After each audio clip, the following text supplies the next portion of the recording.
wa nadhiran. Ya, basyiran artinya kabar gembira.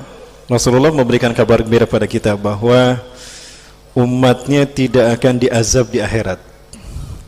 Senang tidak Bapak Ibu nanti kita tidak akan disiksa di akhirat? Senang. Kalau disiksanya di dunia mau enggak Bu? Tapi di akhirat tidak.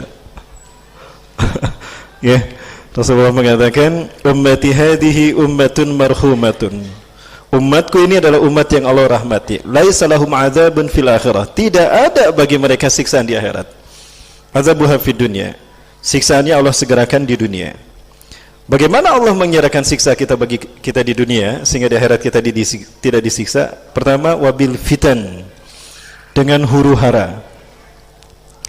Jadi panasnya politik kita di dunia hari ini, panasnya geopolitik di tanah air kita, yang membuat sekelas kiai pun hijrah ke tetangga sebelah. Ya, panasnya kita ketika kita memegang Quran dan Sunnah hari ini, begitulah cara Allah Subhanahu wa taala menghabiskan dosa-dosa kita. Tanda petik azab disegerakan pada kita. Jadi Bapak Ibu sekalian, istiqomahlah dengan apapun yang terjadi, memegang Quran dan Sunnah. Karena begitulah cara Allah membersihkan kita dari dosa-dosa kita, sehingga nanti di akhirat kita tidak akan disiksa. Amin ya rabbal alamin. Yang kedua, wabizalazila, Allah mensegerakan azab bagi umatku adalah dengan gempa bumi. Disebut gempa bumi tapi yang dimaksud adalah bencana.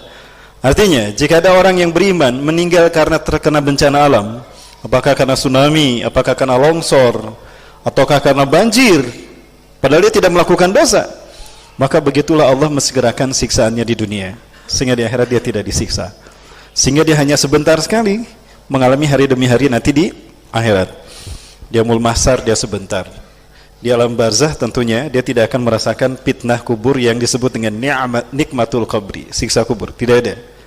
Kemudian dia yaumul hisab sebentar, dia yaumul mizan sebentar, bahkan dia yaumul jaza Allah berikan kesempatan dia melintas dengan sangat cepat tanpa terpeleset sehingga terjatuh ke neraka. Ya, sampai pada akhirnya di yaumul akhir dan di yaumul khulud Allah pertemukan dia dengan keluarganya dalam keadaan dirahmati. Ya, bahkan mendapatkan jamuan bertemu dengan Allah tanpa hijab. Ya, kita sudah membahas bahwa puncak kenikmatan surga adalah bukan kebersamaan kita dengan bidadari surga, bukan. Tapi puncak kenikmatan surga adalah bertemunya kita dengan Allah tanpa hijab. Ya, ahli surga paling tinggi akan bertemu dengan Allah setiap saat. Ahli surga paling bawah akan bertemu dengan Allah setiap pagi dan petang. Setiap hari itu. Ya. Dan bagi ibu-ibu yang istiqomah menjaga hijabnya, bahkan dengan cadarnya sekalipun, Allah akan menghampirinya setiap saat. Allah yang datang menghampirinya. Jadi ibu-ibu istiqomah dengan hijabnya ya Bu ya.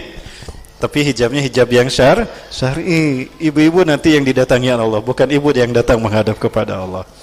Ya, maka dari itu para suami agar nanti bisa mendampingi istri menyambut Allah, jadikan hijabi istri kita dengan syariat. Amin ya rabbal alamin.